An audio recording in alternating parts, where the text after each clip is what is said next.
What happens when a country famous for its welcome runs out of room? We think of Ireland as a land of 100,000 welcomes, the Emerald Isle of myth, music, and impossibly green hills. But what if I told you that beneath this postcard image, a silent crisis is tearing at the very fabric of its identity? That the promise of a home has become a source of profound division, pitting citizen against newcomer in a desperate struggle for a roof over their heads. This journey isn't about finding the perfect punt of Guinness. It's about understanding a nation caught between its compassionate soul and a crushing reality. Together, we're going to uncover how a political decision made 500 kilometers away in London unleashed a human tide that is now forcing Ireland to ask itself a question it never thought it would have to. Who are we? And who can we afford to be? To understand the Ireland of today, you have to walk through the ghosts of its recent past. Our story doesn't start in the halls of government, but on the half-finished housing estates that dot the countryside, the concrete skeletons of a dream that turned into a nightmare. This is the hangover from the Celtic Tiger. In the 1990s and early 2000s, Ireland was the economic miracle of Europe. Money flowed like water. Banks, eager to cash in, handed out massive loans for construction projects, inflating a property bubble of epic proportions. Dublin's skyline filled with cranes, and the promise of home ownership seemed within everyone's grasp. It was a national euphoria. Then, 2008 happened. The global financial crisis didn't just prick the bubble, it detonated it. Banks collapsed. Construction sites fell silent overnight, and the government was left to bail out a broken system. But in the frantic effort to stay afloat, a critical mistake was made. Investment in public and social housing, the safety net for any functioning society, was slashed. The state, it seemed, got out of the business of building homes for its people. The consequences of that decision are not history. They are the lived reality for millions today. The private market, left to its own devices, failed to fill the gap. A toxic cocktail of complex planning regulations, the high cost of land and labor, and a chronic lack of new construction created a perfect storm. Supply dwindled, and prices skyrocketed into the stratosphere. Let's talk numbers, because these aren't just figures on a page, they are barriers to life. Today, the government's own housing report admits a staggering shortfall of up to 256,000 homes. The average price for a modest new house is around €450,000. The government might call this affordable, but for a generation of young Irish people, it's a cruel joke. Renting offers no escape. In Dublin, a simple one-bedroom apartment will set you back an average of €2,000 a month. A 3-bedroom for a family. Try €3,500. This isn't just an economic problem. It's a social catastrophe.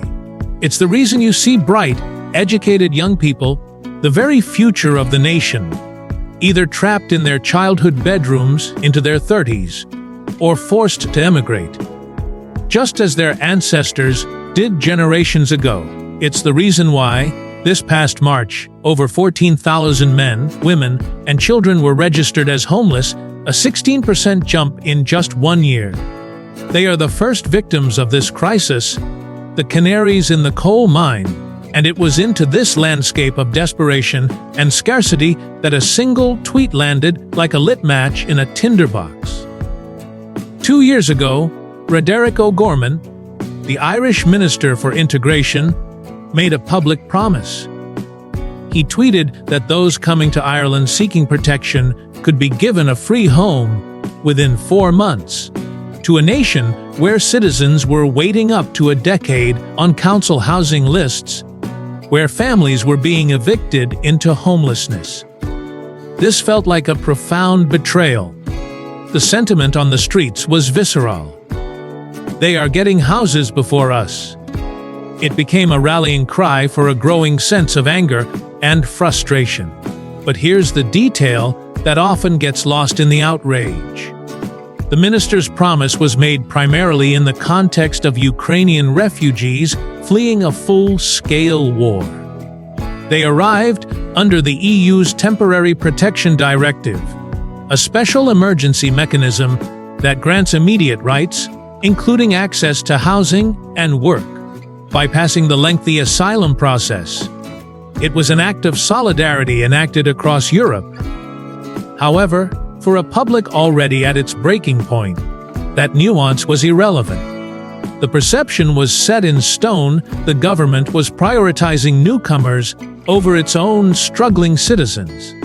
It didn't matter if the person seeking a home was a Ukrainian family fleeing bombs or an asylum seeker from another part of the world. In the public imagination, they were all part of a queue that Irish people felt they were being pushed to the back of. This created a deeply uncomfortable tension in a country that prides itself on its generosity. The anger wasn't just about housing. It was about a perceived injustice, a feeling that the social contract was being broken. People started asking a difficult question. If our own house is on fire, how can we possibly invite more people inside? The government was struggling to answer. And then, the problem became exponentially more complicated thanks to a policy decision made by its closest neighbor. To understand the next chapter of this story, we need to leave Dublin and travel 160 kilometers north to a place that doesn't feel like a border at all. There are no guards, no gates, no passport checks. A country road simply changes its markings.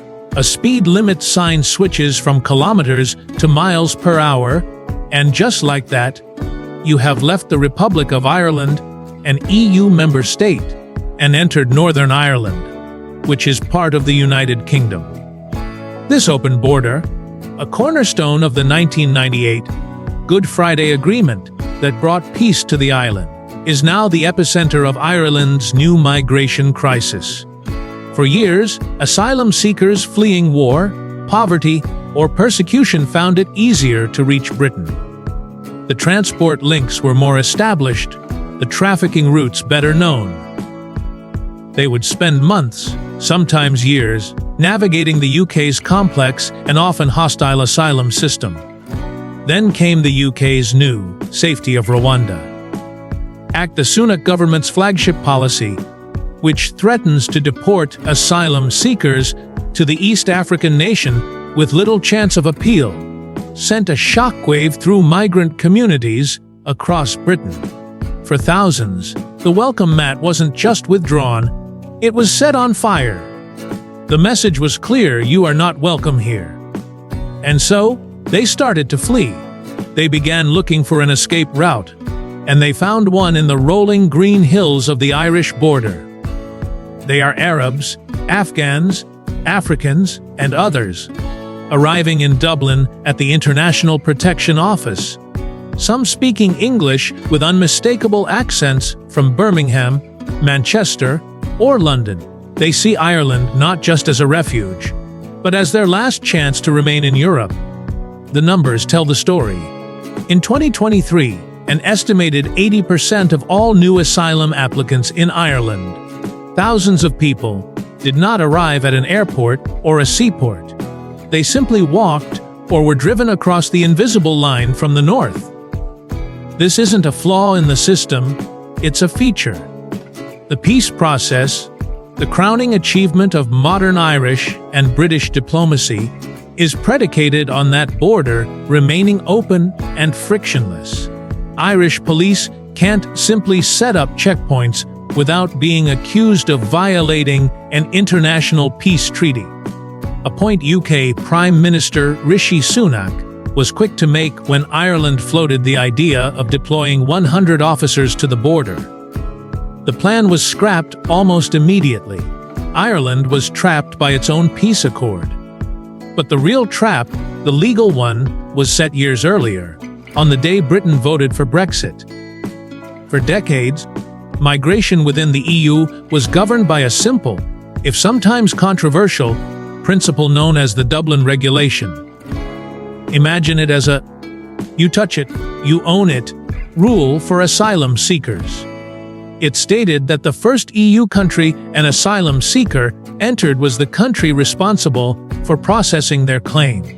If they moved on to another EU country, say from Italy to Germany, Germany had the legal right to send them back to Italy. It was the bedrock of Europe's migration management system. Before Brexit, this system worked between the UK and Ireland. If someone claimed asylum in the UK and then crossed into Ireland, Dublin could, and often did, return them. It was a functioning, if imperfect, returns agreement. Then, on January 31st, 2020, the UK officially left the European Union. In doing so, it automatically dropped out of the Dublin Regulation. Suddenly, the legal mechanism for Ireland to return asylum seekers to the UK vanished. Yet, because of the Good Friday Agreement and the common travel area, the physical door between the two countries remained wide open.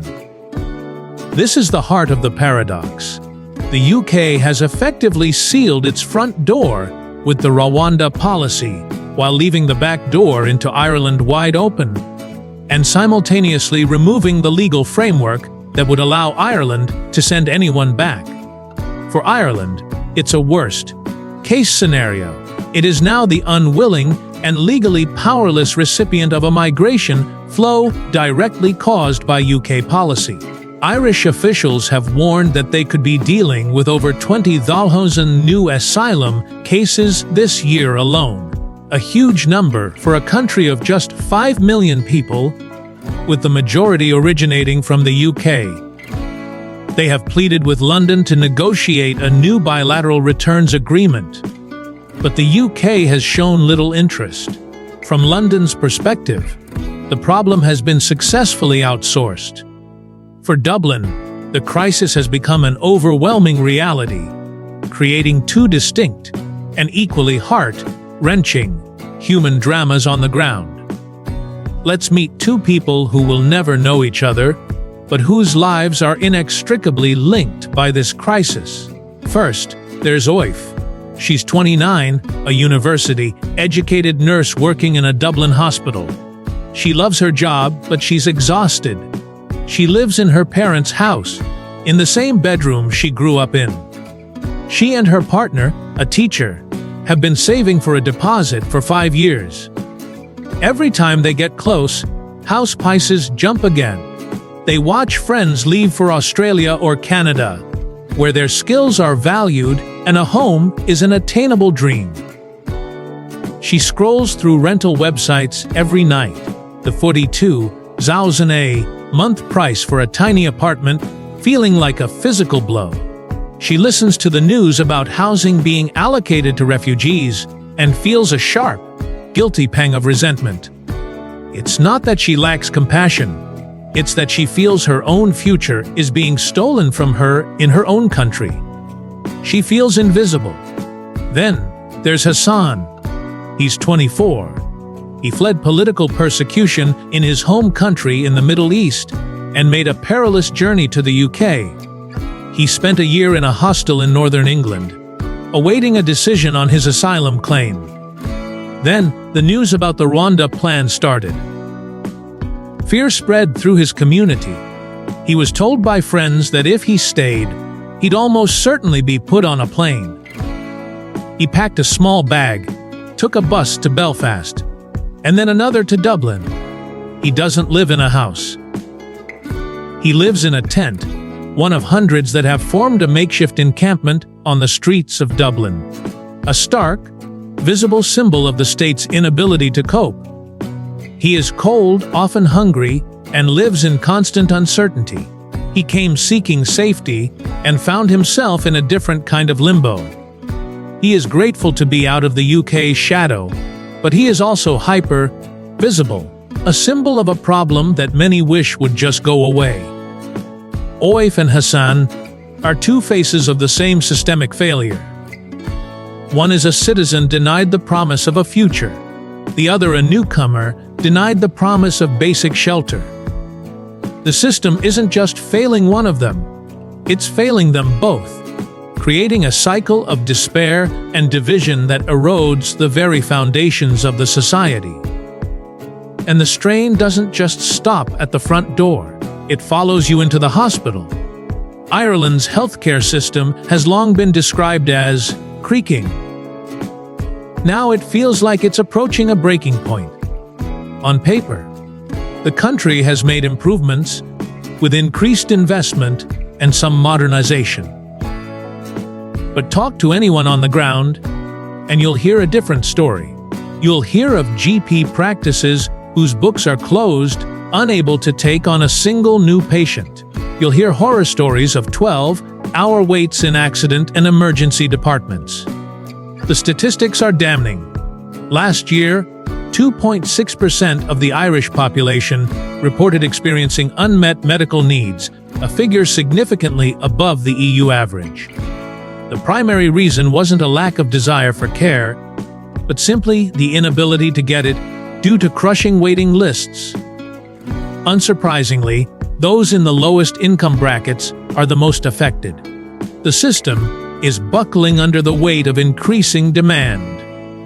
And here, the housing crisis and the healthcare crisis collide in a devastating feedback loop. The very people needed to fix the system, the doctors and nurses like OIF, are themselves fleeing the country. Not from war or persecution, but from an impossible cost of living. Hundreds of Irish, trained doctors have been forced to emigrate because they simply cannot afford to build a life in the country they were trained to serve. It's an incredible national self-harm. You invest hundreds of thousands of euros to train a doctor, only to lose them to Sydney or Vancouver because they can't afford rent in Dublin. Into this overstretched, understaffed system comes an influx of new people, many of whom have complex health needs from traumatic journeys and a lack of prior care. This isn't a criticism of them, it's a simple statement of fact. They add to the demand on a system that is already failing its own citizens. It creates a vicious cycle where a lack of housing exacerbates the healthcare crisis, and the healthcare crisis makes it harder to attract and retain the people needed to build the houses. It's a national Gordian knot. So, what is the way out? The Irish government knows it cannot solve this alone. It has signaled its intention to opt into the EU's new pact on migration and asylum. This is a significant move. The pact is designed to create a more manageable, unified European approach, moving away from the chaos of the Dublin Regulation. It works on a principle of mandatory solidarity. This doesn't necessarily mean every country has to take in a quota of refugees. Instead, countries can choose. They can either agree to relocate a certain number of asylum seekers from frontline states like Italy or Greece, or they can provide a financial contribution, around 20,000 per person, or other operational support. For Ireland, this offers a potential, if partial, relief valve, sharing the burden across the bloc. But this is a long-term, bureaucratic solution to an immediate, acute crisis. Internally, the political debate is becoming more heated. The main opposition party, Sinn Féin, itself historically associated with Irish nationalism, has had to walk a fine line, criticizing the government's chaotic handling of the situation while trying to avoid fanning the flames of anti-immigrant sentiment. They call for a more efficient, fair, and better resourced system, but the specifics on how to achieve that in the short term remain elusive. And in all this debate about strain and capacity, one part of the immigration story is often completely ignored: the economic contribution. The narrative of the migrant as purely a drain on resources is dangerously incomplete. Like many developed nations, Ireland has a demographic challenge and significant labor shortages in crucial sectors: construction, healthcare, hospitality. The very sectors under the most strain are the ones where immigrants have historically played a vital role. The people building the houses, caring for the elderly, and driving the economy are often immigrants themselves. A balanced conversation must acknowledge that migration is not just a column of costs, but also one of potential, dynamism, and growth. Right now, Ireland is being forced to have that conversation in the most difficult of circumstances. It is a nation at a crossroads, wrestling with its history, its identity, and its future, all playing out on the streets of its cities and in the homes of its people. Our journey through modern Ireland reveals a nation far more complex than the tourist brochures suggest. It's a story of how global events, historical agreements, and domestic policy failures can converge to create a perfect storm. Ireland is a living, breathing case study of a country grappling with the most profound questions of our time. What do we owe our own citizens? What is our responsibility to the stranger at our door? And what happens when those two duties seem to be in direct conflict? The land of 100,000 welcomes is being forced to redefine what that welcome truly means in the 21st century. What was the most surprising thing you learned about Ireland's situation? Let me know your thoughts or questions in the comments below. If this story opened up a new perspective for you, please share this video with a fellow traveler who also loves to look deeper than the surface. And be sure to subscribe for more deep dives into the most fascinating and misunderstood places on Earth. Thanks for joining me on this journey. See you on the next one.